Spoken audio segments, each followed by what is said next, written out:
Welcome everyone once again to Live with the Infidel Guy, real audio show. And I'm your host, Reginald Finley.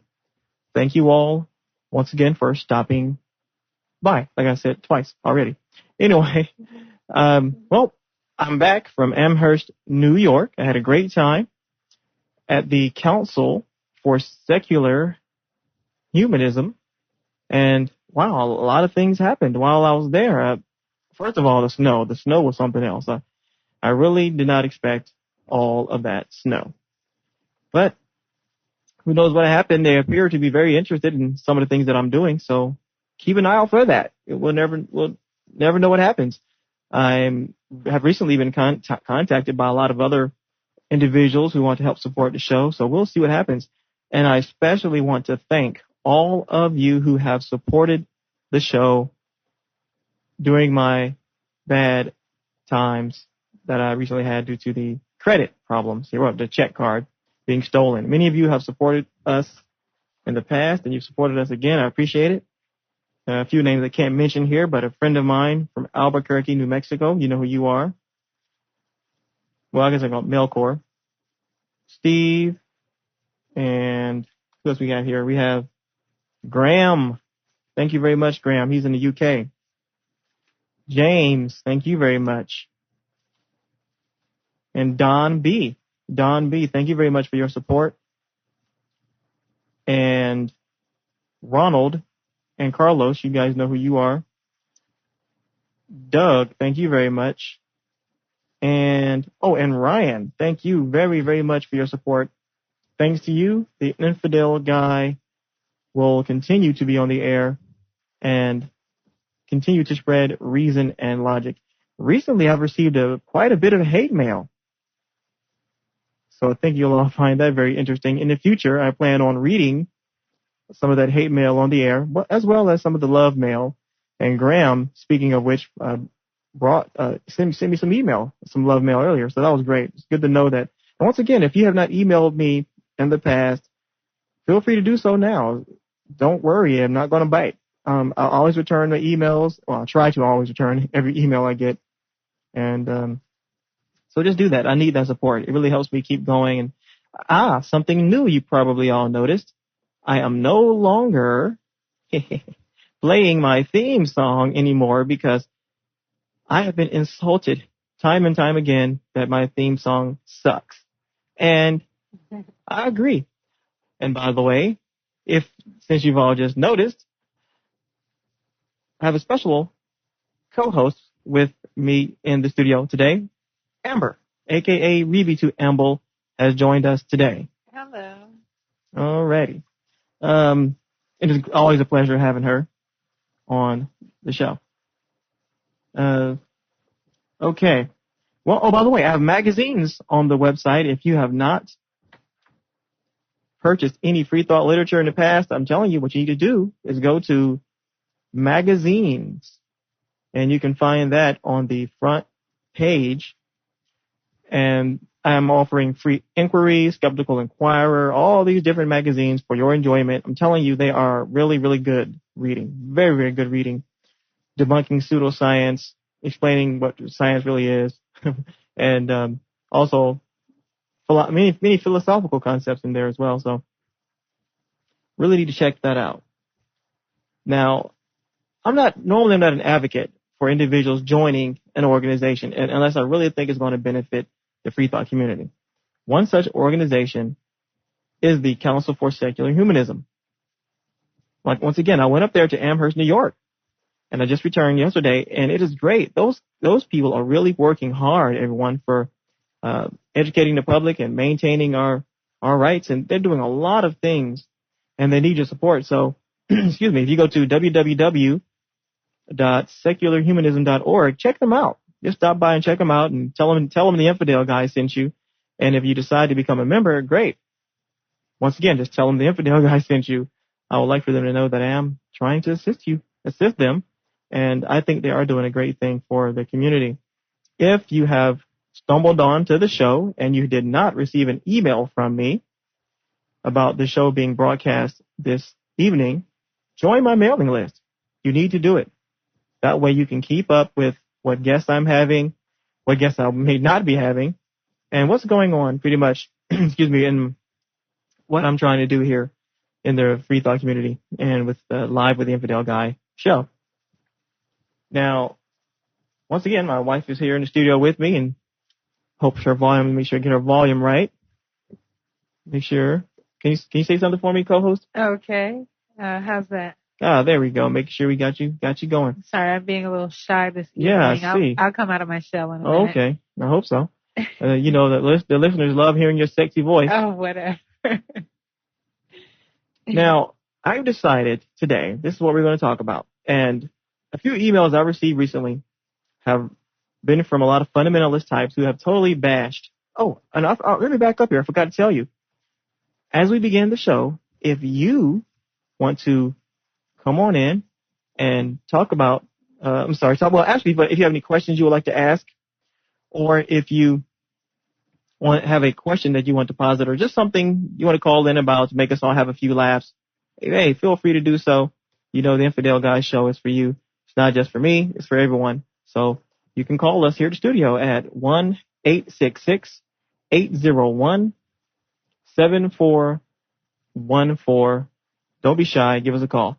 So once again, the today's show, as you see written on the right up there on top of the page, is questions about gods and spirituality. Now, I've had this list for quite some time. The original list was called 40 Questions About God, but they continue to grow. They've gotten bigger. The questions have become more complex or debunked, and I've taken a few off because maybe it just didn't really fit. But I've had many people contact me and tell me that all these questions suck. Okay, not from the free thinking side, but many of the fundamentalists.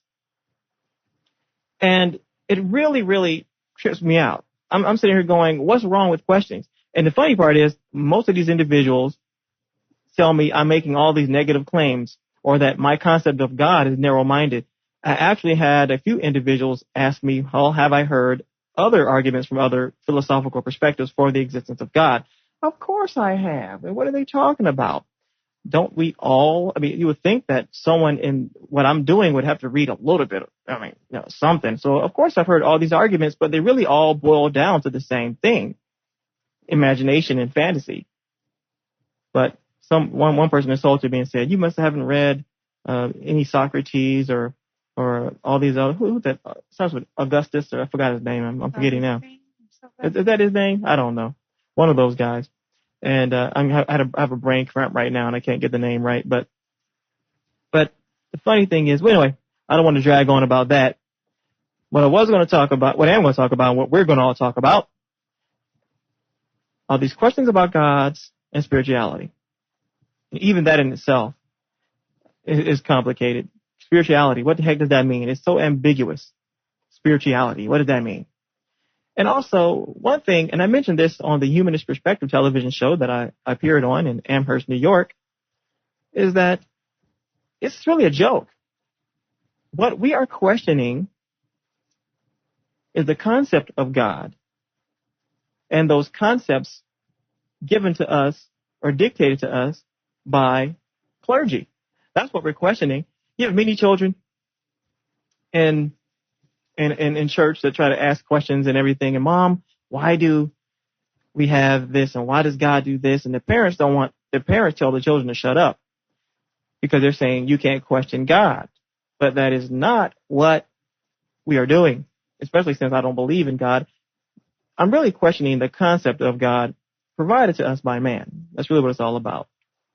So now if we go to the questions about God and spirituality list, Carol Foreman sent in a question, and she writes, I've heard that God hates fags. Why would God create anything that wasn't pleasing to him?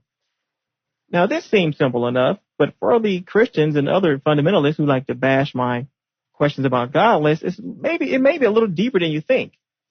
Let's think about this. Why would God create anything that wasn't pleasing to him? Now, let's put this into perspective here. Surely this omniscient deity knew that I would be an atheist way and far before I was even created. See, what happened was Satan wormed his way into your mind. So it's not God's fault. It's actually Satan's fault. Uh-huh. That's what they would say. God doesn't create evil. Satan creates evil and man creates evil. That's what they say. Yeah.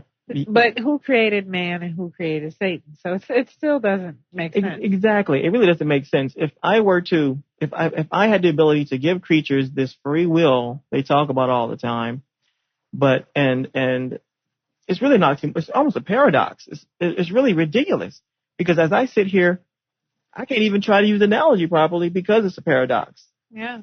It's really ridiculous. If I give them free will, they're going to, but I'm all knowing. I know that they're not going to obey the laws that I have given one particular individual. Yeah. And they know that, and they're getting all of this information from one individual in a stone slab or whatever laws I've given. And they just won't, they're not going to abide by that. But I knew that already. So how can I punish them for doing something that you knew they were going to do? Exactly. Well, what the Christians are doing is, and theists, is they're trying to fit a big present into a little bitty box. And Mm-hmm. and you can't. You can't do it. No matter which way you turn, something's going to fall out. And as Ryan pointed out here in the chat room, he says, if you have to believe, where's the free will in that? And that's a good point. If you're being forced, you're told that you have to believe, otherwise you're going to suffer some eternal damnation. That's almost like holding a gun to someone's head and telling him, you will do what I tell you to do. Yeah. What do you want me to do? I mean, exactly.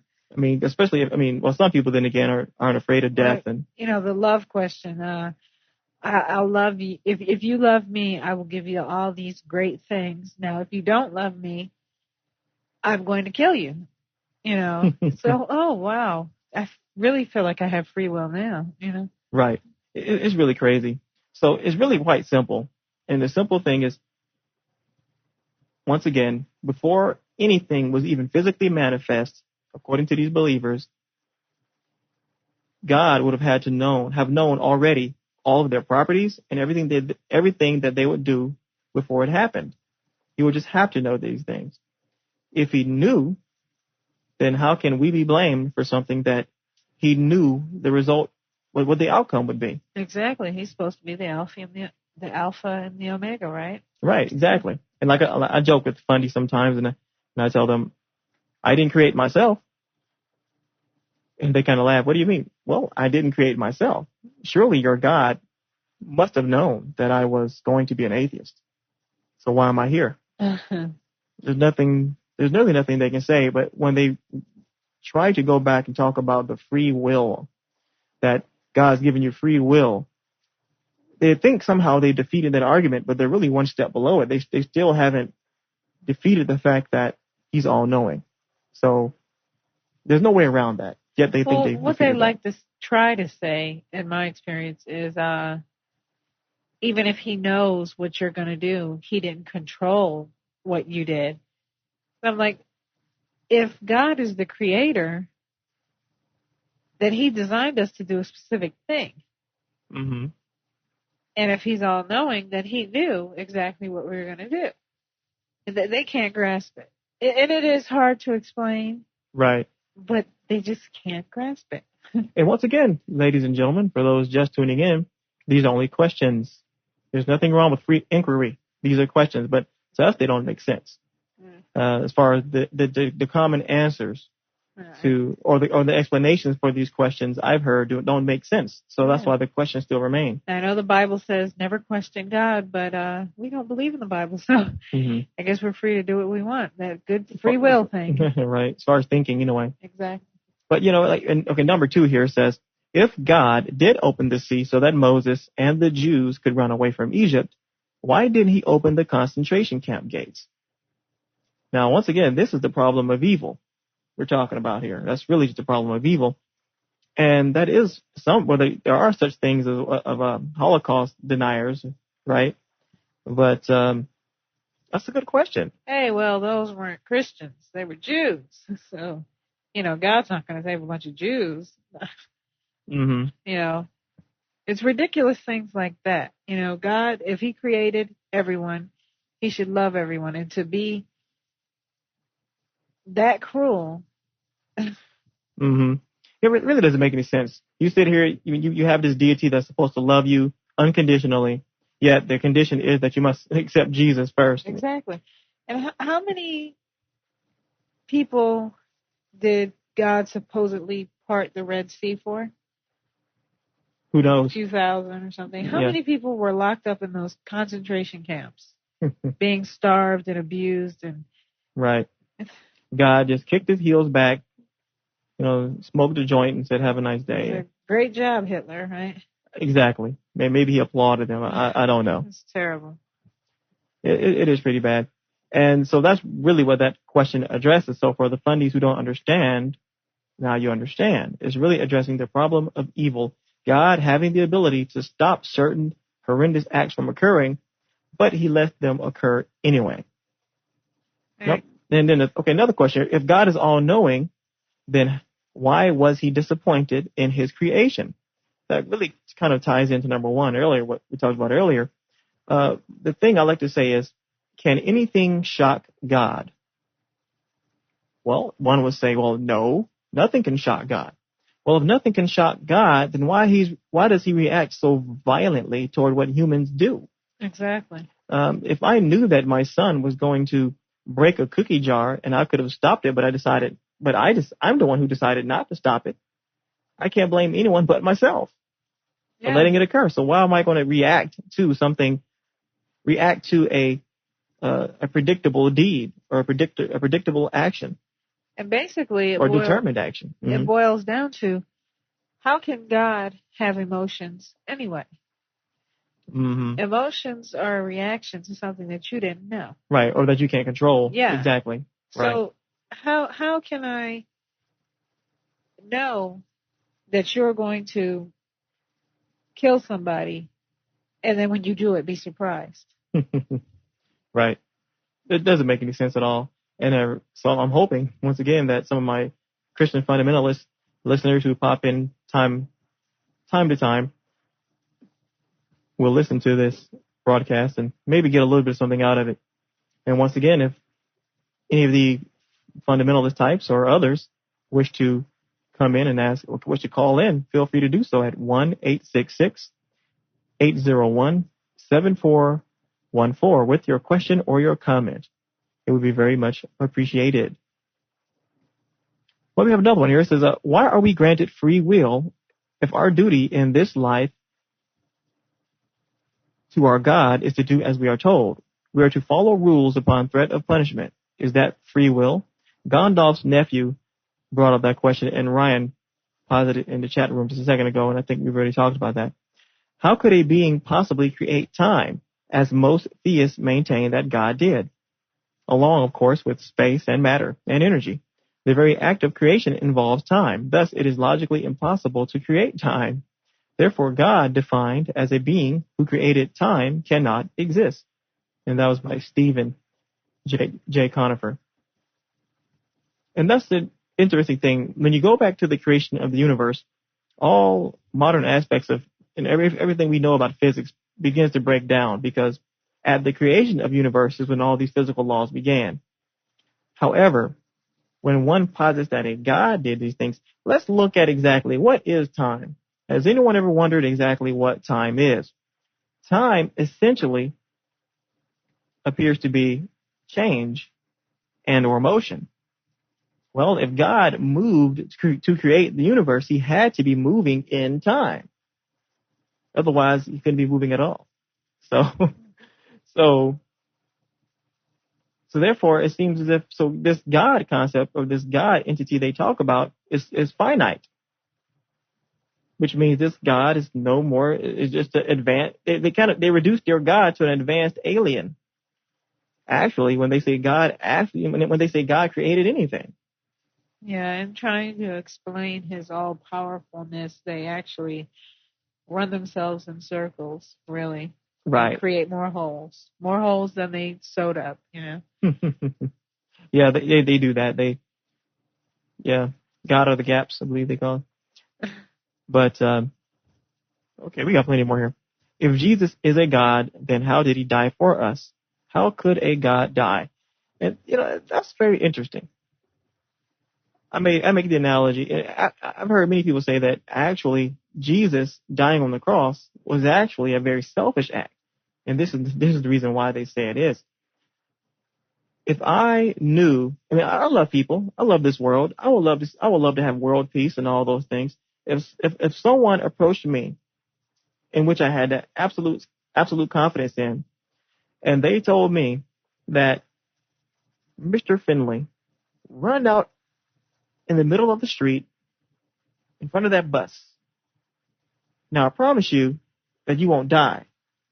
I mean, you'll appear dead, but I'll bring you back to life. And then when you're back to life, I'll make you the richest person in the world. And at the same time, the world will be free of nuclear war, disease, famine, etc. Hell, I could do that. I'd definitely do it. I'll do that, right? So what did we really sacrifice? Nothing, right? Same thing with this Jesus character. Most assuredly, he knew that he would be in heaven in a couple of days after he died on the cross. Well, so what did he really sacrifice? He's God on earth. Of course he knows everything. Yeah, it's funny. That's the funny thing, too. In the Bible, it states that even Jesus does not know when the last days are going to be here. Yet, many Christians assert that Jesus is God. Wake up, people, please. Please wake up. How could you not know something that only you know? Doesn't make sense. Stupid. You know, I and the Father are one. Mm-hmm. And then, of course, we talk about, why did it take 6 days for the all-powerful God to complete the creation process? Of course, you have some will argue, no, the Hebrew word is yom, which is a period of time. It doesn't really mean day. Well, so what? Why did it have to be 6 of them anyway? Why would it have to be 6 periods of anything? Just make it be if you're so powerful. So apparently this God is making a few errors in his process, or has to modify what he does. That's not all powerfulness. That's not all knowingness. Or he's just lazy. Didn't feel like doing it all in one period. Yeah, which is what I find funny. And then they say on the 7th day God had to rest. That's funny in itself. His whole powerfulness was tired. Okay. Well, every time I go to, this is mine. This is one of my good ones here. Every time, and this is true, every time I go to a funeral, the preacher and guests always say that God has called that person to heaven. Or they say, God said it was time to come home. Or other such variation. If God is calling these people home, then why are we putting the murderers of these victims in prison? Exactly. How can we punish a man or woman for doing God's will? Exactly. There was an officer here, a police officer that was killed in the line of duty. And I watched the funeral on television. And one of the first things that pastor said was, the Lord God has taken him from this world. It was his time. And I'm thinking, then why did you put El Amin in prison then? And I don't get it. Exactly. He was only doing God's work. And more than that, I thought the Bible said that you had to lay in wait until the last days before anyone could go to heaven. Apparently this police officer had some inside information and got into heaven early or something. Mm-hmm. So let's see what we got next here. This is an interesting question. Did Adam and Eve have belly buttons? Aha, that's a funny one. And one person actually sent me an email and said, I don't get it. What's your point? And the point I'm trying to make is that only evolutionary processes can explain exactly why we look the way we look. I think when people posit or put this God in the equation, and then you have this picture of these first 2 created human beings on Earth, well, of course, logically, they could not have had belly buttons, logically. Exactly. But that's not what you see on all of these pictures and depictions in these children's Bibles, and you always see Adam and Eve with these nice, cute belly buttons. I don't get it. The only way it can be created is right. See, I think what we're really kind of talking about here is intellectual dishonesty. Let's be real here, people. If you're going to publish a book, be real about it. And there's also many other things with the human body too. I'm sure you can probably think about that maybe don't belong if this is God created us. I mean, there's so many other things. Like men having nipples. There you go. That's another good one. That's another good one. Why do men have nipples? What purpose do they serve? I really don't. I can't imagine they serve. I think I can live fine without these things. I think so. I mean, when you talk about sensual pleasure, well, great. They're there, but that's after the fact. That's not necessary. I don't think God made nipples just so they can feel good. Let me just put those. Yeah, let's just put a few of those on mankind and see what happens. Oh, yeah, look at that. I knew he would like that. I think I'll leave them there. No. Only evolution can explain something like that. Exactly. You talk about, that's why men and women are so close. That's why many of our sexual organs are actually very similar. Yeah. So it's weird. And this, what is this foreskin cutting procedure they do? I tell you some crazy things they do. And for what? Religious ritual. God hates foreskins. That's what I'm thinking. If God has such a tremendous problem with foreskins, then why do we have them? So he's trying to collect them all, get them back. Maybe make a quilt or something. I don't know. A foreskin quilt. It's ridiculous. And it's like, what we got here? New Jersey atheist in the chat room is saying he heard a theist ask, why do women have nipples? Because men were made first. Oh, that's funny. That's funny. That's a pretty good response. You would kind of. They're trying to say that the reason why women have nipples are because man was made first. But we know that's ridiculous. We know that the reason why women have nipples is for breastfeeding. So what was the purpose for the man to have the nipples in the first place? It was just this big blank area. He didn't know what to do with it. What? Right. Exactly. It's ridiculous.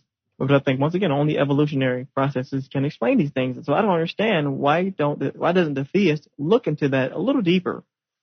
Yeah. Oh, by the way, if you're listening to the show, if you happen to come to the website and you're listening to the show, once again, this is the Infidel Guy, Reginald Finley, with my co-host and wife, Amber Finley, and we're discussing questions about God and spirituality. Once again, what we're really questioning is the concept of God and the concept of spirituality. Me, as an atheist and a skeptic, I don't believe that those things exist. So what we're really doing is questioning those concepts. If you are in the website and you have not joined us in the chat room, please do so. All you need to do is click on the audio show and archive link, or click on the link right above if you're on the front page, just click on that link right above the embedded real player thing there and join us in the chat room. We're having a ball in here. There's a lot of questions being asked and a lot of comments. So join us in the chat room if you can. Well, what do we have next on this list here? If evil is caused by human sin, how are natural disasters which kill both the pious and the infidels alike explained?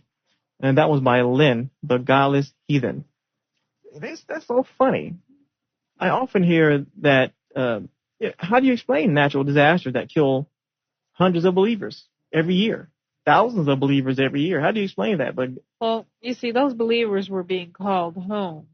And see, those infidels, they were being punished. Mm-hmm. See, God saw the opportunity to take care of two things at one time. So, does it kill two birds with the same stone? Exactly. I'm being facetious with this here. I'm making ridiculous claims, similar to some that I've heard them make, because it just doesn't make sense.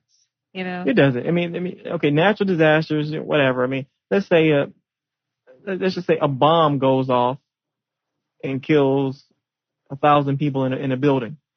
Oh, okay. Once again, the clergy would still say that it was God's will, or it was just their time and all these things. And I'm sitting there thinking, once again, then why are these people being put in prison if they're doing God's will? And why is it God's will for someone to die in such a horrible fashion? Right. Yeah, and New Jersey atheist asked another question. Why does God not help people that are in trouble? Why must they wait for the police or firemen if God is everywhere? And of course, the theist will assert that, well, God works through them. And I'm sitting here thinking, then why have people at all if God is doing all this interfering? Exactly. Why are we even here? Let's just have one person that exists on the entire earth and just let God do everything else. Is God not powerful enough to do it himself, you know? I mean, people don't understand all powerful. Mm-hmm. Right. Yeah. The concept of all powerfulness in itself is. All powerful means you can do anything. And that leads to, Mm-hmm. excuse me, weird things like, can you make a square circle? Can you make a rock that's too heavy for you to lift? You know. So that, basically, we all know that there's no such thing as all powerful anyway. Okay. Well, okay. Let's relax here. Let's have a little fun here. And I have a good one. Why is God predominantly called a he? What is up with that? Why is God always called a he?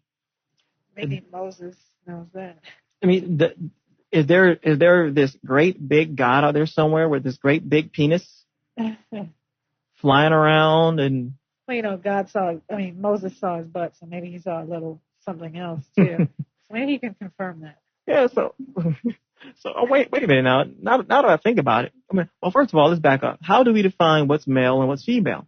Generally through sex organs, but we know through the Human Genome Project has revealed that there are many other things going on inside of us for the reason we identify ourselves as male or female, and it really does not necessarily have to do with the actual organs that one sees immediately.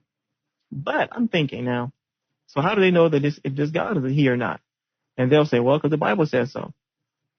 Okay, well, fine. Let's just attach a big penis on God. And I'm thinking, what if it's possible that there was no immaculate conception? What was God doing with his penis after all, huh? Makes you wonder. Hey, they say it's a man. I'm thinking if God is a male, and he had a penis. Yeah, why would he need to do some type of spiritual impregnation anyway? Exactly. Have a little fun, guys. Right, have a little fun. I don't get it.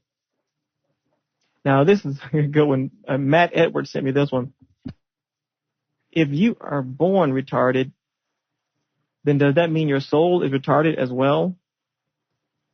Haha. A whole bunch of retarded souls around somewhere. What do you think? Yeah, that would assume that your soul is defective or something, or broken or something. Just like Alzheimer's disease. If you have that disease, is your soul deteriorating or something? You know, it's funny. I remember we were talking about, speaking of Alzheimer's, I remember once we were talking about Alzheimer's and the soul, where is the soul, and all these things. And the theist or the soul believer likes to say that, well, the soul is you. Everything that you are is in your soul. And that's not true, because it's been proven over and over again that everything you are is in your brain, and that everything you identify yourself, or the way you identify yourself, is through your memories, right? Yeah. So, well, looks like we have a caller. Let's go to the phones. You are live with the Infidel Guy. Go ahead. Infidel Guy. Yes, I can barely hear you. Can you speak up and turn your computer down for me, please? Hey, it's Sashat. Oh, hi, Sashat. How are you? I'm good. How are you? Great. Are you listening? You're listening to the show, or is this just a? No, we just tuned in. Oh, you just tuned in. That's great. Yeah, as you see, we're talking about questioning God and spirituality, and having a great time. I'm glad you called in. Yeah. What's going on? Just touching base with you, getting to know you. It's nice to finally meet you. Oh, well, thank you. By the way, ladies and gentlemen, if you don't remember earlier, I told you guys that I need a new theme song, and I'm not going to ever play that same theme song ever again until I get a new one. So maybe Sashat can help me out with that. Well, actually, I wish I was the music person. It's Sousa, that's the music guy at firstking.com, and we are going to help you. Oh, wow. That's great. Great. What was that website again? I'm sorry? What was the website again, and how would our listeners type that into their locator boxes there? It's first-king.com. First-king.com? Yes. That's great. Yeah, we're doing the whole free thinking thing right along with you. Wow. And how did you find my site again? A music producer found your site and told us about you. Wow, that's great. His name is Mark, and his business is called Tarkus Tracks. Wow. See, once again, ladies and gentlemen, more evidence that people don't talk to me. I have no idea. I have no idea who this Mark person is. So, hey, these things happen. Well, I will have him call in as well, and I would love for you to meet Sousa. He's the person to truly debate with or to answer some questions with about the subject matters you're talking about tonight. Oh, great. He's pretty versed in that type of thing, huh? Yeah, hang on, I'll get him for you. Oh, great. Wow. Oh, actually, he's on the other line. I'm sorry. Next time. That's no problem. You can hang in for a couple of seconds here while we address a few other crazy questions here. Sure. Okay, well, the next question we have here on the list that many theists just can't seem to understand. I don't know why they send me emails. They tell me that all these questions are stupid and I'm stupid. Okay. Well, here's one. Would it not be more merciful of God to simply snap sinners out of existence rather than send them to an eternal hell? Now, this is just me. I mean, what's more merciful here? I mean, I'm just a simple human being. I think it'd be rather easy if he has such a problem with us being exactly the way he knew we would be anyway in the first place. Well, either snap us out of existence. There's no pain there. There's no torture. There's no fire. Well, you see, we need to be tortured. See, that's the whole thing. Yeah, he just has to torture us. Oh, yeah. No, we don't need to be tortured. The religions say we need to be tortured so they can keep us in line. Exactly. The Holy Roman Empire started all that. You're right. And the funny thing, Sis Shad, is that fear doesn't keep anyone in line. Did you hear recently what happened with Reverend Jesse Jackson? No. You didn't hear? No, we have been majorly in the production mode, so I'm kind of out of touch. Okay, honey, maybe you can pick this up. Oh, well, it appears that the Reverend Jesse Jackson has a brand new baby. Well, actually, the baby's about 20 months old, and incidentally, it's not by his wife. Oh, my. So, is God really keeping us in line, ladies and gentlemen? See, the thing is, you always have the opportunity to repent. Right. I can go kill somebody on the street and repent for this. Mm-hmm.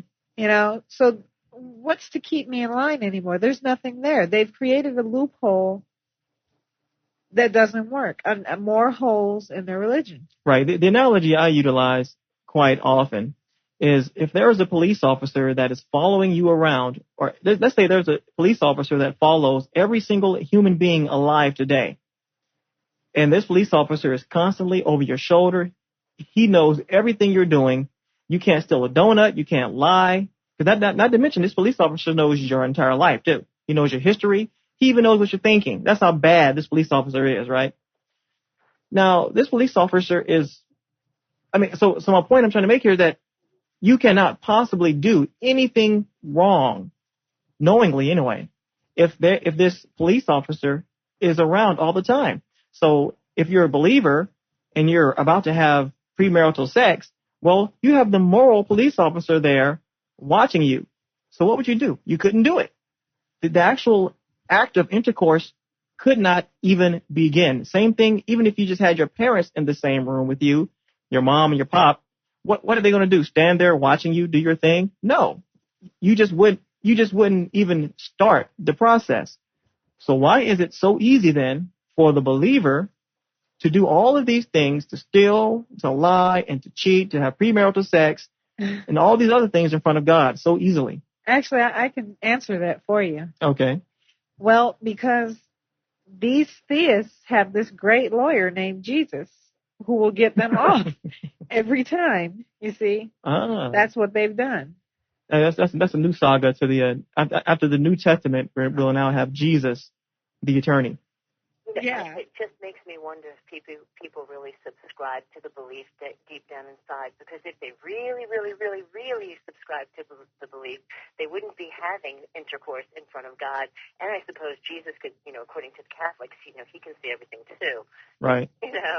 Right. I often wondered, same thing about going to the restroom. I mean, how can I sit there knowing someone's watching you? I mean, yeah, it was bad enough for me in the military, and just having people in that. Now, this is funny. Perfect example of this. So I know in the military, we frequently had urine tests. They would test our blood for drugs, whatever. Now, the hardest thing you can ask any vet is that in most cases, there is an observer. Actually, in every case, there's an observer, but in most cases, sometimes you'll always get this observer who's a little too observant. And he will actually look at you, pull it out, and pee into the cup. And he will tell you, you cannot go into the stall. You have to do it right here where I can see you. I could never do it. No. I could never do it. I would have to imagine he wasn't there for me to do it. And it took a lot of imagining. I mean, sometimes I had to use the restroom so badly that I would get ill because I couldn't release the fluid because I just couldn't deal with this guy staring at me. And now you have this big God watching you all the time. Everything you do. Everything you do. I mean, you couldn't pick your nose. You can't walk around the house naked. All the things that we do as human beings, all the weird little things we do that we take for granted every day, if there was really this grand policeman watching us, we just couldn't do them. Okay, well, let's say that God is the all-knowing, all-loving, all-omniscient person, entity, then he would look down upon us as we did all of those mortal things, and supposedly he would love us unconditionally. Well, let me go back to what you were saying before. How can this God that loves us unconditionally scare the ever-living heart out of us by talking about burning for eternity if we do the wrong thing? That makes no sense. Right. Especially, and I don't know if you came in on the tail end of the show, but we mentioned this earlier, that not only that, but this God knew every single thing that every entity on earth would do before its creation. That's even sillier.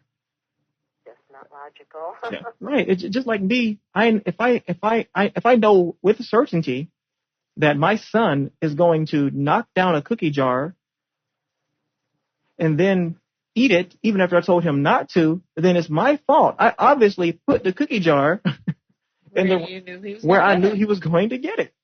Regardless of his free will and his decisions, that's secondary. I knew that he was going to use it based upon the environment that I put before him and his limitations as a human being. I knew what he would do. So the punishment would not be justifiable. And you would think, and the biggest thing is, why does not the punishment fit the crime? That's the biggest thing. If the punishment should fit the crime. You have these fundamentalists out there saying that non-believers who may be even more moral than many believers are going to go to hell too, just because one does not accept Jesus Christ as their Lord and Savior. Exactly. Sad stuff. And why doesn't I often wonder, why is it the people that have murdered little kids and tortured people, when they're on death row, how come they all get born again? Right. It's funny, how right? does that happen? Right. I mean, I used to work in a federal prison system, and I've seen it hundreds of times. An individual comes in off the street from doing some horrendous crime, and he needs to adapt to his immediate environment. And the best way to do that is to become either born again or a Muslim or find some type of spirituality. That's the best way that they can handle their new environment. And all of a sudden, Jeffrey Dahmer's a Christian. And, the big daddy in the sky. And Son of Sam is born again and all that, I mean, I bet if Adolf Hitler's people didn't kill him, he would be, actually, he was Roman anyway, really. Roman Catholic, right? Yeah. Yeah, but even if he was an atheist and we managed to lock him up, he would become born again too. And it doesn't say anything. It doesn't mean anything. And I think, as many people have pointed out in the past on the show, is that when people are calling themselves Christian, what they're really trying to do is say, I'm a good person. Yet that is not true. I mean, when the Christians killed so many people, I don't know. I don't know. I have a real problem with it. I mean, if you trace it back in history, right, you can see that it was used for political gain. You know, religion and politics were together to control people. They built an empire, and I do think they still do control people, because I think we are repressed. There's only a handful of people who are bold enough and free enough to go out and think outside of the constraints that they've put on our minds. Mm-hmm. I mean, don't eat from the tree of knowledge. Hello? Exactly. You know? You would wonder, and this is, I sometimes go back to that as well. If God did not want us to partake of the fruit of the tree of knowledge, then why the hell did he put it there in the first place? Because he didn't. It wasn't him. And the typical response is, well, to test you. Right. What test? He's all knowing. He knew how. Exactly. Exactly. That's having the cheat sheet sitting right next to you. Exactly. I just think it frightens people to think that there is no God. You know, I know before I took the leap in reality, it frightened me too. But it took me watching my mother die in August to go, okay, you've got to live while you're here. That's what this is about. Go look at nature. Go look at the reality of nature back from the beginning of time, and you'll see that your time to live is right here and right now. You know, not save up your pennies for a heaven that probably doesn't exist. That's right. There's no evidence that it does. Right. There have been so many definitions of heaven in the past. It's ridiculous. But here's another good one. Why can't we just wait until we get to heaven to worship God? What's the big deal? Why are we constantly threatened with hell? Why don't we just wait till we get to heaven when everyone will obviously know the truth that there is this God, and everybody happy, and everybody can live happily ever after? Well, maybe not. For some of the listeners who are believers, have you ever really wondered? Have you really thought about this? What is heaven like? Now, the traditional version of heaven is you see God's angels flying around his head or whatever they do and playing all this beautiful music. Speaking of which, what songs would you sing in heaven? Because all the songs we sing here on earth are always about Jesus come home, or we love you, Jesus, and God is real. But if you're up there, a lot of those songs would stop. But anyway, well, exactly what is heaven like? Heaven would seem like a hell. Exactly.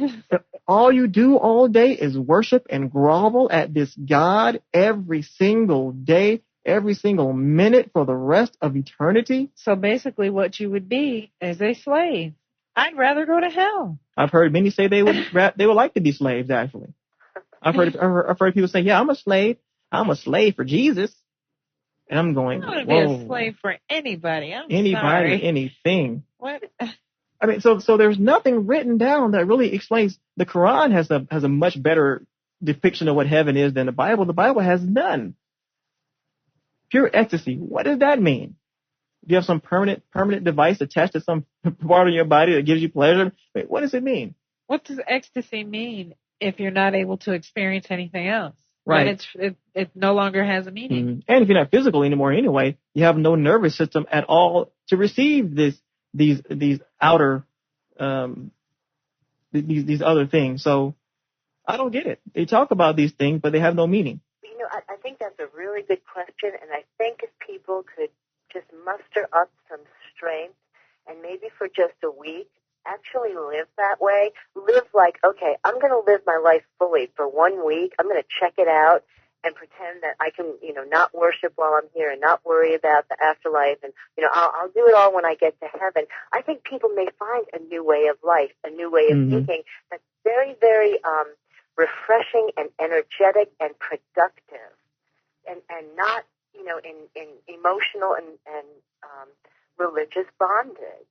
which is right. how we live our lives when we're scared Yeah. of going to hell. And that's exactly what it is. It's emotional enslavement. That's exactly right. And see, some people fear that all this total anarchy would break loose. You know, like people are going to start killing people.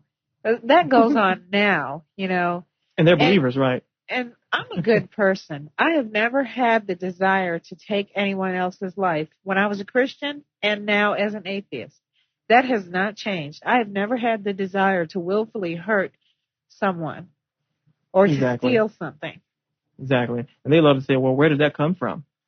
How do you know that is right or wrong? It's a weird thing. William Lane Craig loves to debate the morality argument, and it's pretty weak. How do I know that's wrong? Because I don't want it to happen to me. So Exactly. I won't do it to someone else. I think it has a lot to do with survival instincts, too, really, if you break it down quite simply. Any reasonable person could easily determine that if you harm other people, that crap's going to come back on you eventually. Exactly. And that would therefore shorten your life. I think survival instinct in conglomeration with a rational mind would just immediately come to the conclusion that harming others is not a necessarily good thing to do. It's not a proper thing to do. Simple, commonsensical. Really. 8 + 1 + 1 is 2. Is Soza off the phone yet?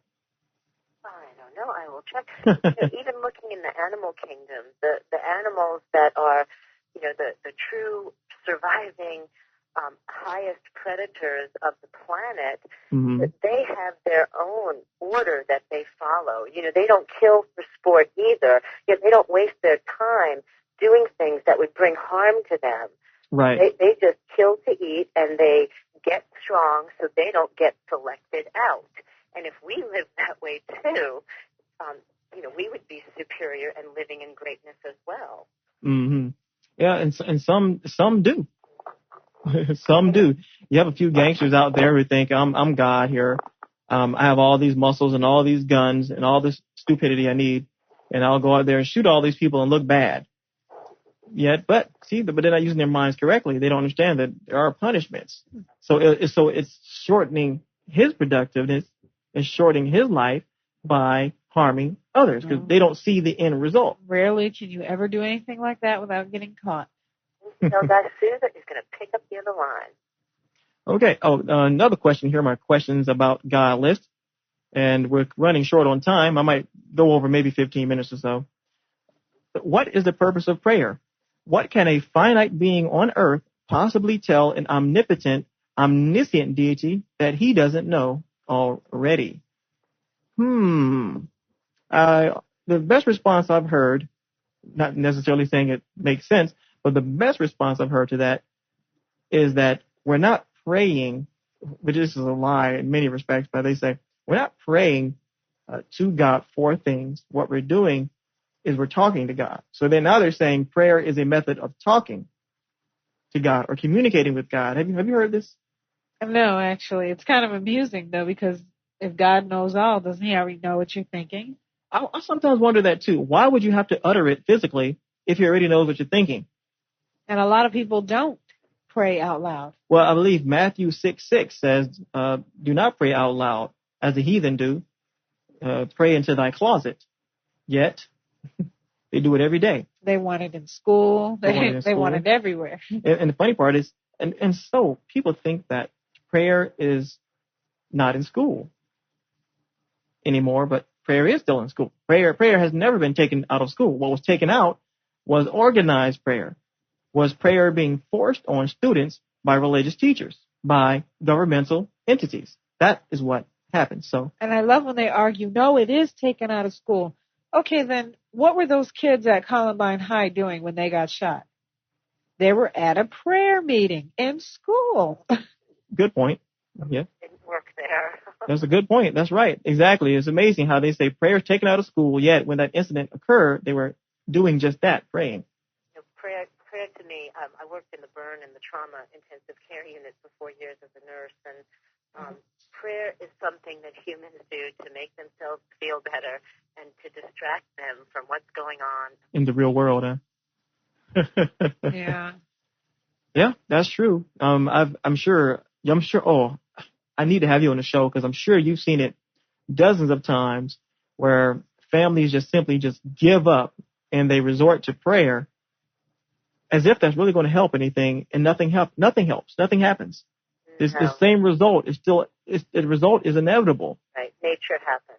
So they end up hurting themselves more, I think, emotionally, because their God has let them down, but they can't argue with it. And they make themselves angry at something that doesn't really even exist In the first place, right. So can you imagine, like, a father, that's like my parents beating me every single day. I hate it. I know it's wrong, but I can't say anything back. And that does happen every day to children in this world. To me, religion provides a lot of the same abuses. You have this deity constantly beating you down mentally, but you can't say anything. But the funniest thing is that it is a fabrication of their own doing. I mean, they concocted this entire concept anyway, and they're torturing themselves, so to speak. There's no God doing it; they're doing it to themselves. Ridiculous. Let's see. Wow, this is deep. On the other line. Huh? Visit is on the other line. He's still on the other line, huh? He's missing out. We're here to talk to you. Oh, I'm sorry? Hello. Oh, welcome. You are live with the Infidel Guy, Sousa. Thank you. How are you? How do I address you, Infidel or Mr. Guy? You can address me as Reggie if you want. Okay. That's fine. Everyone calls me different things. Some guests call me Infidel Guy. Some guests call me Reggie. Which do you prefer? Whatever's easier to say All right. for you. So Reggie's fine. I wanted to add one comment on prayer. Oh, sure. Go ahead. If prayer were answered, if there were any proof at all that prayer would be answered, I think the prayers of the planet that would be answered first were handicapped children's prayers. There's probably no prayer purer on the planet than a handicapped child, except maybe the Jews in Auschwitz. Okay. And God did not respond to any of those prayers. God isn't capable. I think what Hashat was saying, that prayer is a personal mantra just to take your mind off the impending disaster. It's about all prayer is worth. I didn't see any value of prayer except for that one. Right. Yeah, and I've often heard 1,000 hands working does more than 1,000 hands praying. I think one pair of hands working does hands praying. Exactly. That's true. It's a good point. And, well, as you know, Sousa, we're discussing questioning God's and spirituality, and I've made sure that for the believers who have come into the show to be assured that we are not challenging your God per se.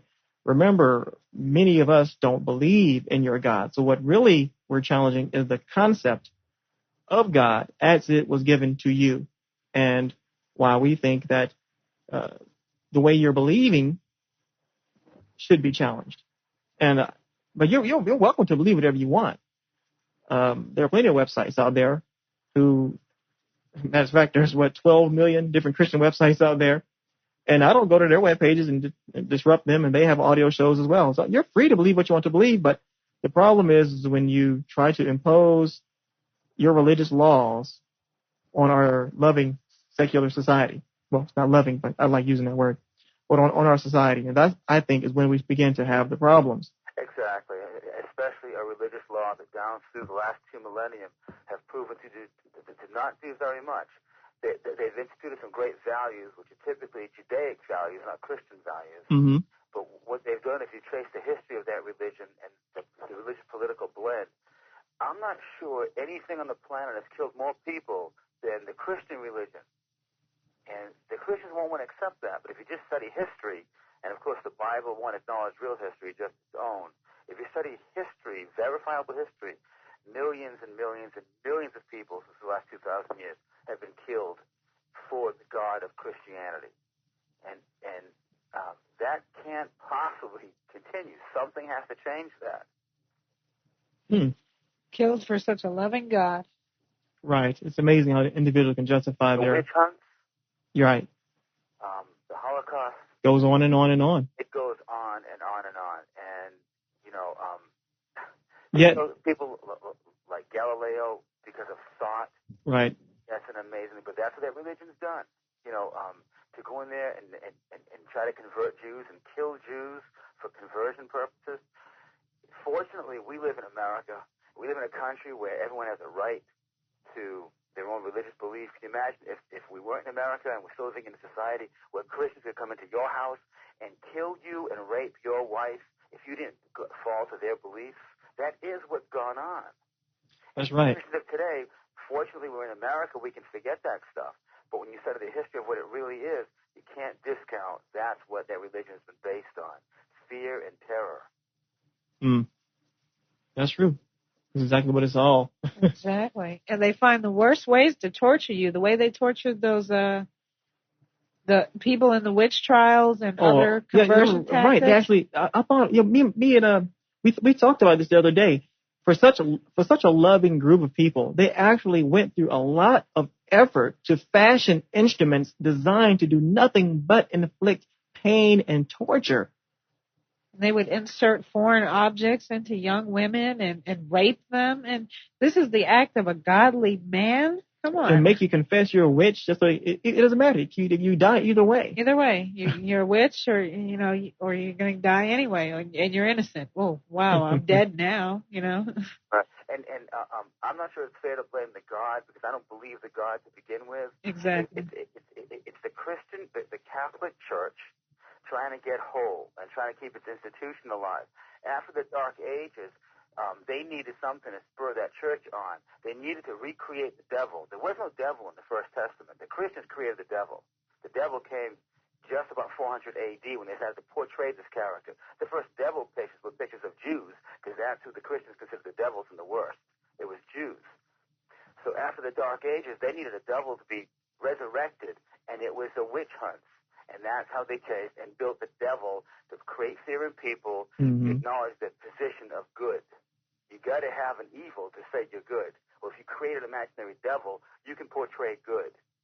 Exactly. That's what this institution is about. If it weren't for the Holy Roman Empire, the religion would have taken hold and spread westward.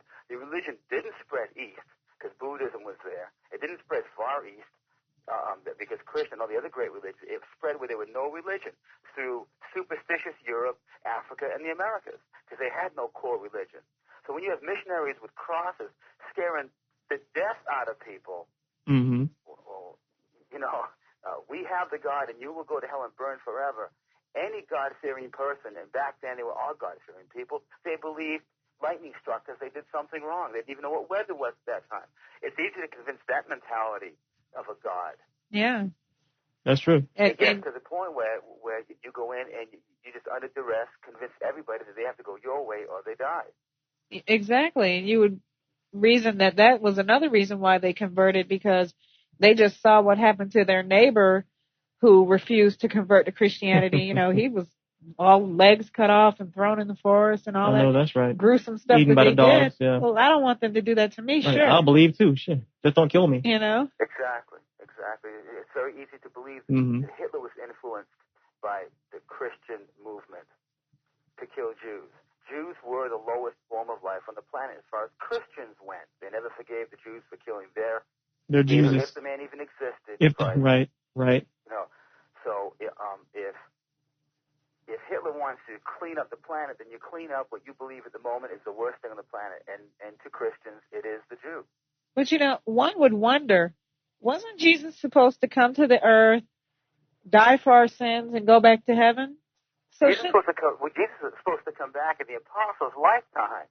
He should have been back within about 30 years. Yeah, but exactly. The point is, shouldn't they be thanking the Jews because wasn't he supposed to be crucified?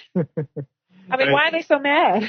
You're right. He wouldn't have resurrected and be sitting with God right now if they didn't. You're right. So they should be thanking him. It's a good point. It's a really good point. And we have so many questions here, and not too much time to go over them all. For those listeners just coming in, we're with Souza, who has a website at www.first-kings.com, right? Correct. And what exactly is going on with your site? We are putting together some music to get the message out. Okay. It's advanced music. It's not children doing this. There are some real intellects putting together some great music. Yeah, I really like that song. that comes on when your website comes up. Yeah, we love that song. That's really, really, really cool. It's a small little piece. I'll have the full song there pretty soon, and I'm taking my time with the pages. The pages are pretty good. We've got a lot of animation, so about a page a week is all I'm going to be doing, but I want to get them right. We've got a couple of songs to put up there now. I've got one song called We Eat the Host. Wow, so communion, huh? It's a chant, we eat the host, meaning, the little wafer you ate as a little kid in church. The cannibalistic, absolutely savage ritual to make believe you're eating another man's body and drinking his blood. You know what I mean? So it is We Eat the Host, and it talks about the violence of Christianity and the people that they've killed and that. It's a pretty nice song. That should be up there by next week. That's great.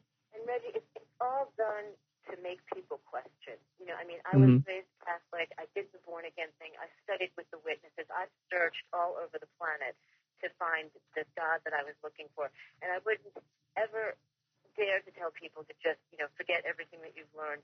But if we, like you, can just get people to start asking some real questions with your eyes open, you may have a better stay on the planet. I think so. I think and that's the reason why you have a lot of religious politicians out there. They really don't care about the state of the planet because they're too busy waiting for Jesus to come back. And they're thinking, oh, well, I'm not really worried about the future generations. And we're not worried about pollution and, and on all these cracked nuclear reactors. It's okay because Jesus is coming back anyway. What kind of lifestyle are these people living while they're waiting? Jim Baker had a pretty lucrative lifestyle. Right. So does Pat Robertson. Exactly. Oh, Creflo Dollar is living it up right now. I don't know. Yeah. Have you heard of Creflo Dollar? Yeah, he's a very popular black minister down here. He's one of the largest churches in the nation, actually. He's got millions and millions of dollars. And we have a tenant that worked for him. Well, I guess he still does. And the poor guy got robbed. They didn't want to help him. Can you imagine? They gave him a measly amount, which didn't even compare to what this poor man lost. Yet he works for them. And they gave him a measly amount, and here goes Creflo driving off in his Rolls Royce. His Rolls Royce. Yep. Sad. And I'm sitting there thinking, what's going on? Can't they see that? Why don't they see that? People are taking the bus to get to his church, but he can't help them. But he can't help them at all. Yet he can give law enforcement officers what? What did he give all those cops? $3,000 each. $3,000 each. To buy them. Officers. Yep. Yet thank goodness some people with some morals and ethics decided to make him. They told officers to give that money back. And he was upset that he had to get that money back. And I'm thinking, why would you just give it to them? There are plenty of other people who work in who have civil service jobs that do exactly that risk their life every day too. Why not give the firemen $3,000 too while you're at it? Yeah, exactly. And what about the prison, the correctional officers too that work there? I mean, come on. Ambulance that saves people's lives. It's obvious he did that for a reason. He wanted something off his back, but that's my opinion. Who knows? But who knows? But there's so many other questions here. Once again, if you have not seen the questions about God list, you can go to actually www.infidelguy.com/questions40.htm. That's because that's what it used to be called, questions 40. But now the list is really, the list says 62, but it's really 63 questions now about God. And these are really just very simple, childlike questions that many theists have difficulty answering honestly, without adding some imagination or probably fantasy into it. They never actually stopped and thought about it, I think that's why these questions are pretty much childlike. That's why they're so easy to ask, because these are the same questions that were suppressed by these members in church when they were children. These are some of the same questions that your parents and clergy have told you don't ask time and time again. Don't ask. For question 21 here. If God has a plan for you and his plan cannot be thwarted, do you really have free will? This is important stuff here, people. This is just not, I did not just write this to necessarily pick on Christianity. I wrote this for people to actually read. And some of these questions are pretty deep. I mean, they're simple, but they're really deep. If you're on the outside, you have to really get into it and see what is this question saying. That's why I decided to to do the show today because I think that many of my Christian listeners are just superficially looking over these things. Really ask the question and then really attempt to answer it without adding a lot of other things to it to make it make sense. There's so many things in here. Oh, for instance, 25. This is a really good one here. I think you'll like this one, Susan. It says, if God knows that men are sinners and untrustworthy, then why did God leave it up to fallible man to dispute his existence?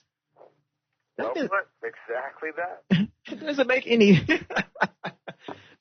sense at all. I'm sitting here thinking, wait a minute.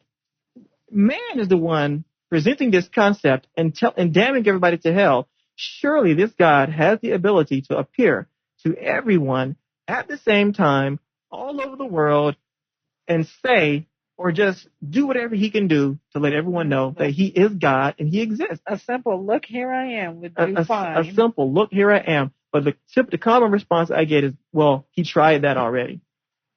Tried? Not in my lifetime. Tried? Whoa, this doesn't sound like... He failed? Is that what they mean? He failed? I thought God was perfect. Exactly. I can't fail. That's exactly what they're saying.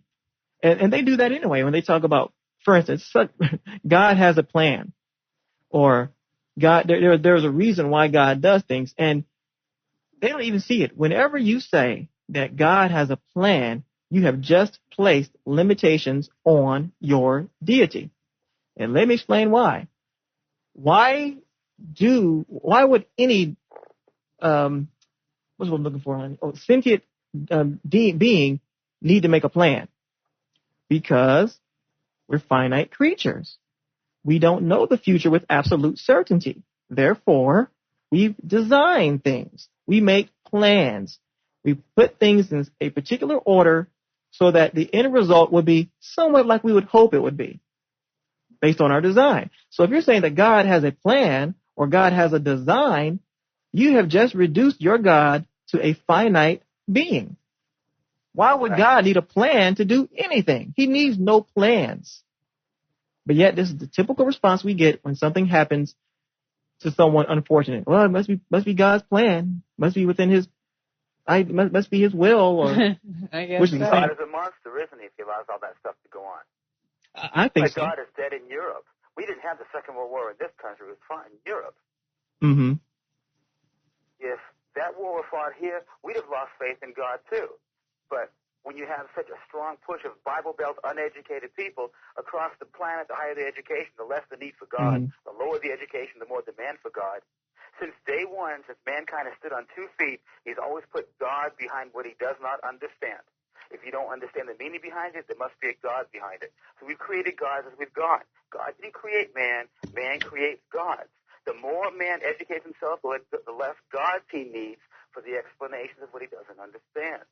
Well, after Second World War, how could God have allowed that to happen in that section of the planet and let Hitler kill that many Jews? Obviously, it's a great big game. It's a political maneuver to control people. That's all God is for.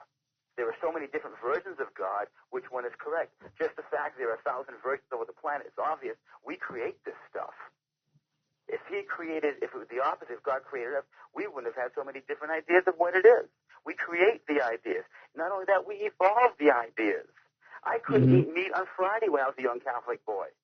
Well, how come now I can? When I was a young altar boy, we went to purgatory. We went to purgatory, and unbaptized babies went to limbo. Well, they've done away with limbo since then. Yes, sure have. have. Now, prime real estate? How can you do that? God didn't do that. Mankind does that. We have changed the face of God since we stood on 2 feet. Right. And when you accept that fact that we create God, now you are solely responsible for your actions. You cannot place poor actions on somebody else. And that's what people can't handle. The explanation handle. of evil and death on the planet is nature, period. Accept it or just accept it because that's what it is. When you can accept that fact, you don't need to live behind a facade of a God in the sky in an afterlife. You don't need that to feel at peace with the planet. Right. And it's funny there, and it has no meaning, the word God in itself. It really, every definition of God that I've heard equals non-existence. Just about. Well, let's break it down here. Incorporeal, which is non-bodial. Okay, well, so is non-existence. Immaterial. Okay, well, so does so is non-existence. Ineffable, unfathomable, incomprehensible. They utilize those negations to describe their negations. They don't describe God. They explain what he is not. Exactly. Well put. Which therefore equals non-existence. Now, the positive things they try to describe God as love, or and all these other humanistic emotions, those are all secondary. Love is a secondary characteristic. We create love. Love is a process of us already existing.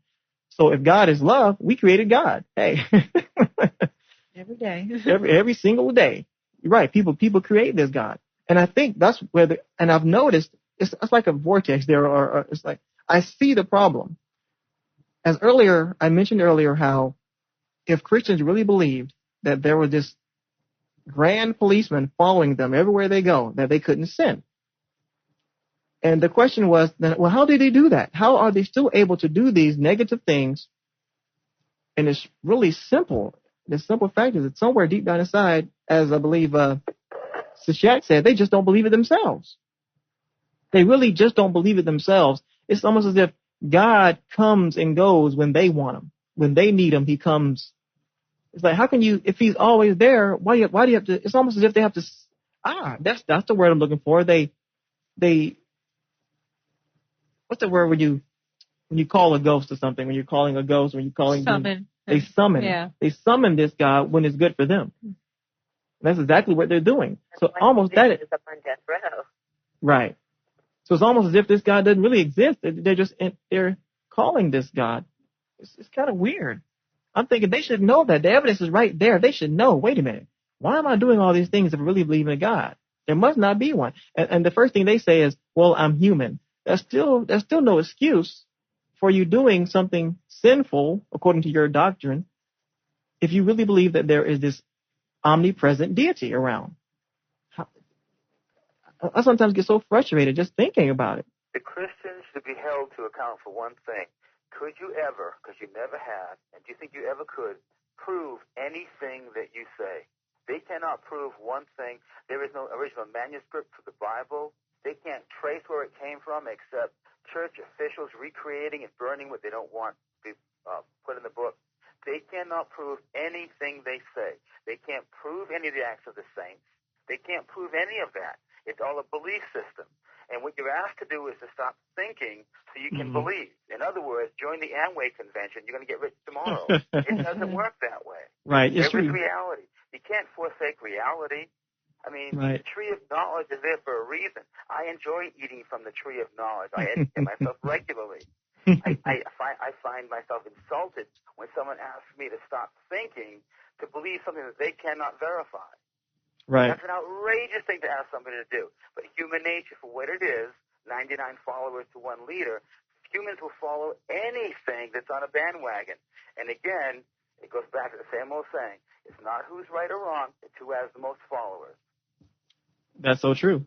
I've also noticed that, and it parallels what you were saying, is that what religion does in many instances, it shuns you for being human.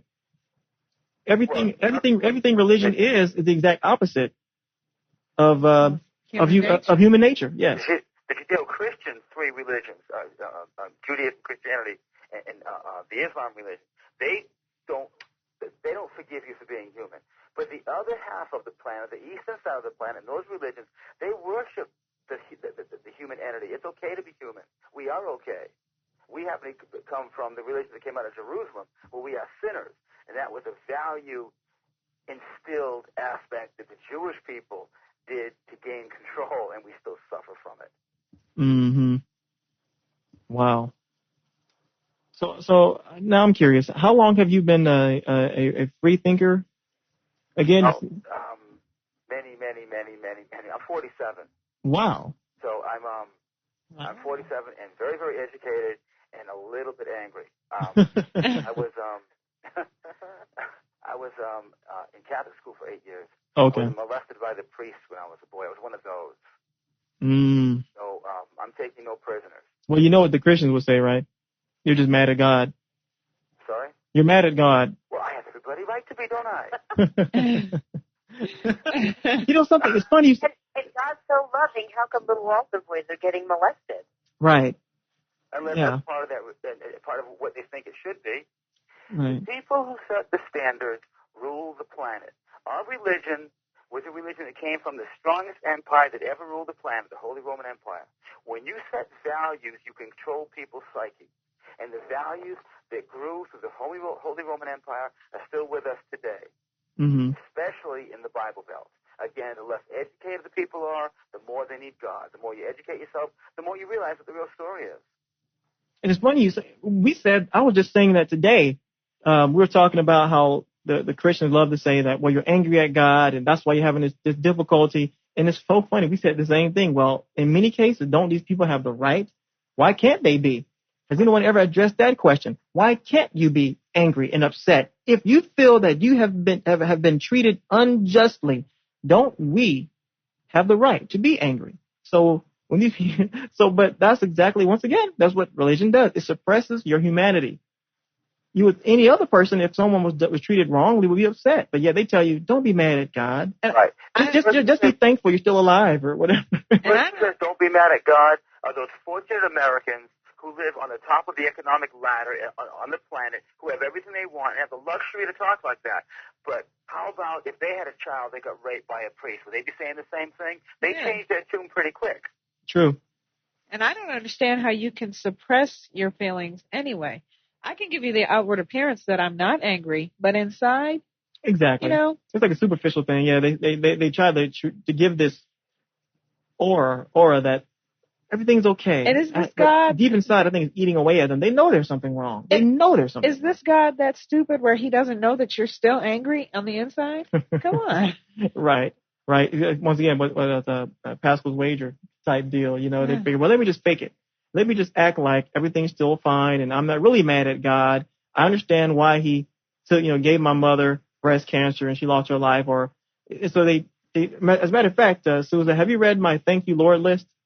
No, Sashat spoke with you last week. Okay. Just got to your site twice. I'm starting to the site now. Yeah, there's well done, by the way.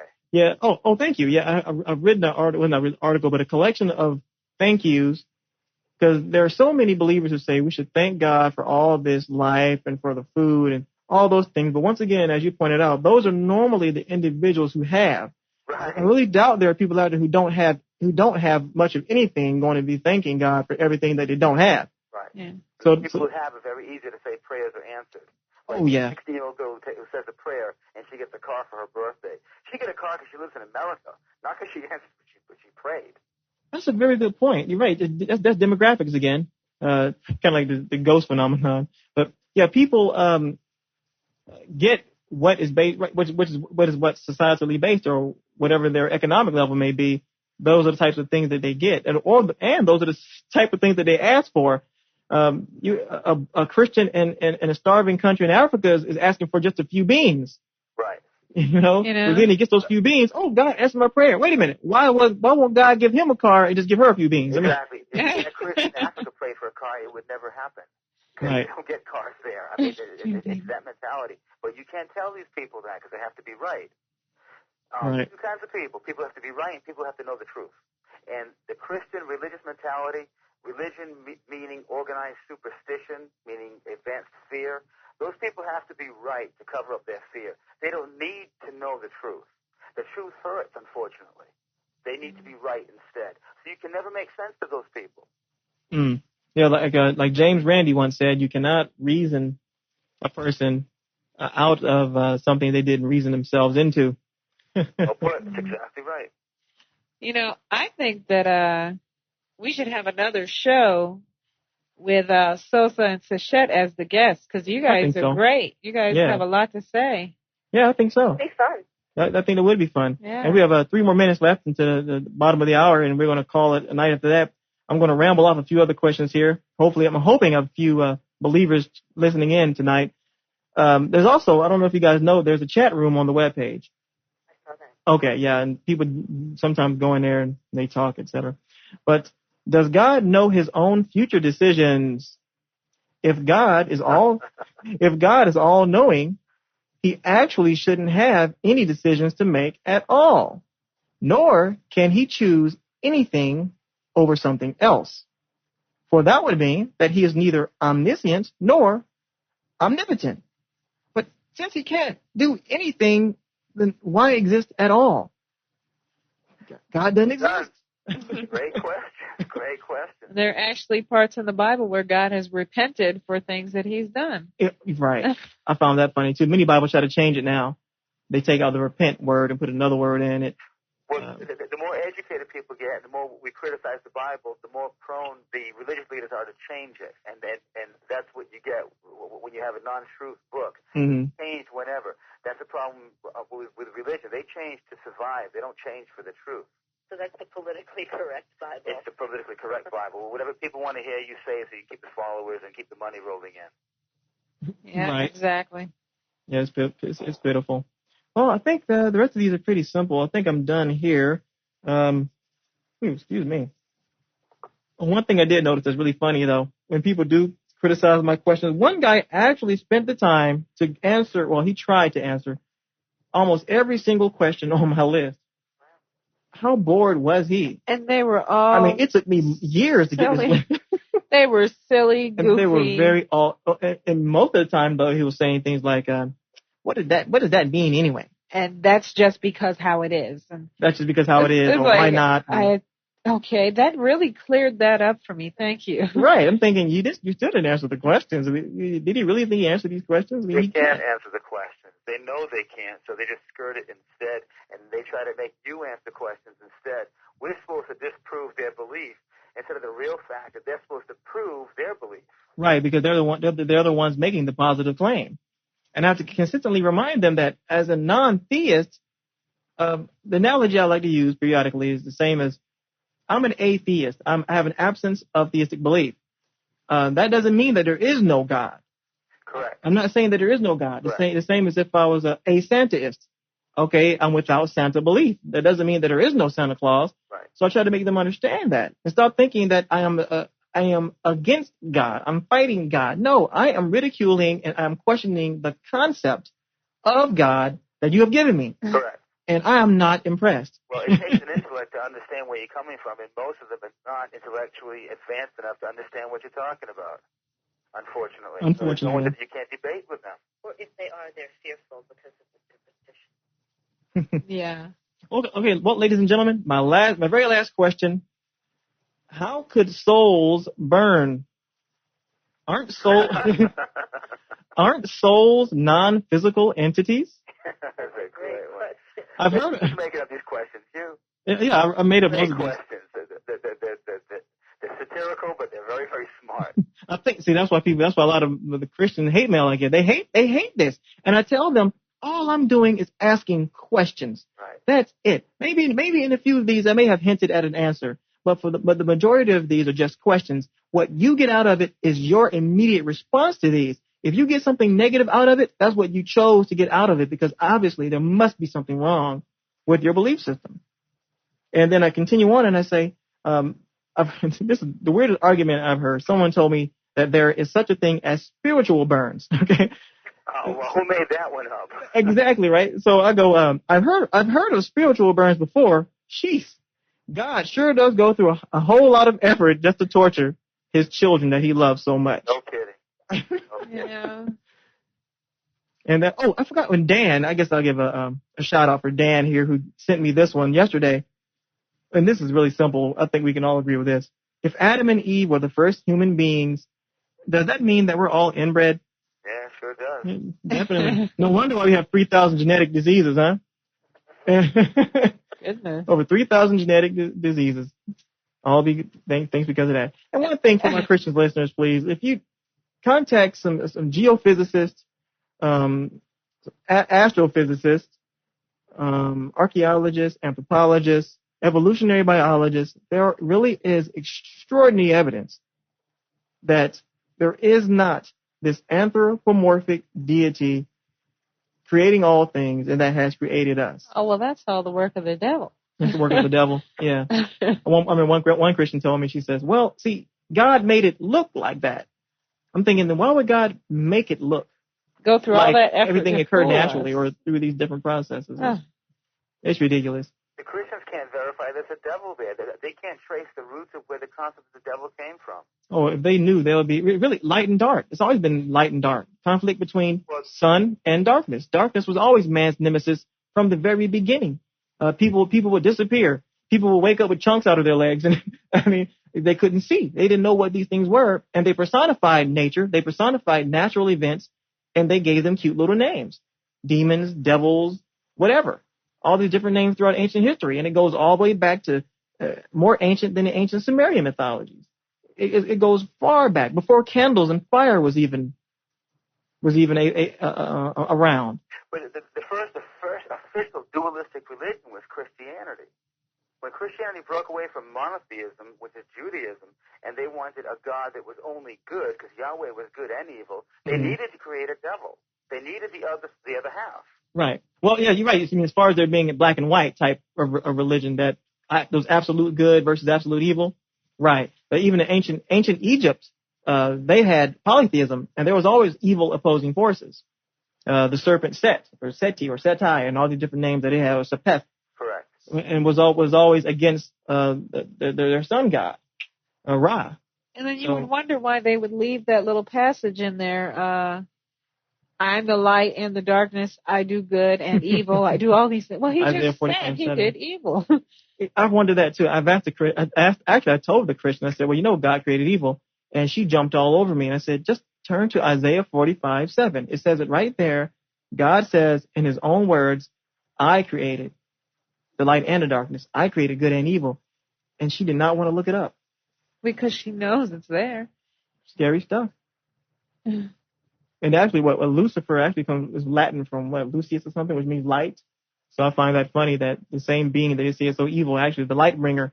He is the light bringer. Knowledge. Intellectual. He is the intellect. He created the tree of knowledge, or he was at the tree of knowledge. Mm-hmm. And all that is if you eat from the tree of knowledge, when you become conscious, you become aware of what the hell's going on. Right. And then once again, it's still funny that even if this story is true, even if this story was true, still, why would God even? This is the funny part. If God is so all-knowing, why did he allow Satan in the garden in the first place?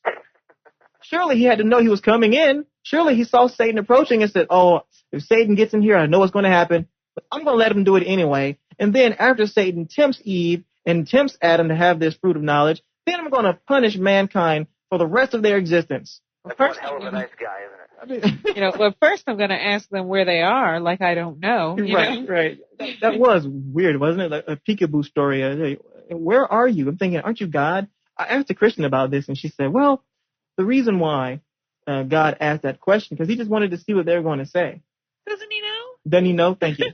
He already knows. What are you talking about? They don't see that? It's almost like chess. It's like intellectual chess with these people. I mean, oh, goodness, we're always 10 steps ahead. But because of that, because we're so good at chess, we're such good chess players, they don't even see the moves coming up. So when we do make the move, they don't even know where we're going with it because they're not there. They don't even see why we made that move. Why did he do that? They don't even realize they're in the game. Why did he put that king there? I don't get it. You know, because I'm 10 steps ahead of you. So sometimes I discovered, as well as many of my listeners have agreed, that emotionalism, you have to almost appeal to emotion. You have to get rid of the fear first. Show them that this fear of this God you have is totally irrational according to your definition. If he is love and he is this great father, then why are you afraid? Why are you even worried about hell? Logic would dictate, even in a religion such as this, that hell cannot exist if this God is all loving. It's just, correct. It's a paradox. Right, no fear and no political/religious control. So you've got to have fear to control the masses. Exactly. And I found out that's the first step. When I speak to people about their belief who want to converse with me, I just get rid of the fear. Once you get rid of the fear, they can then begin to think freely.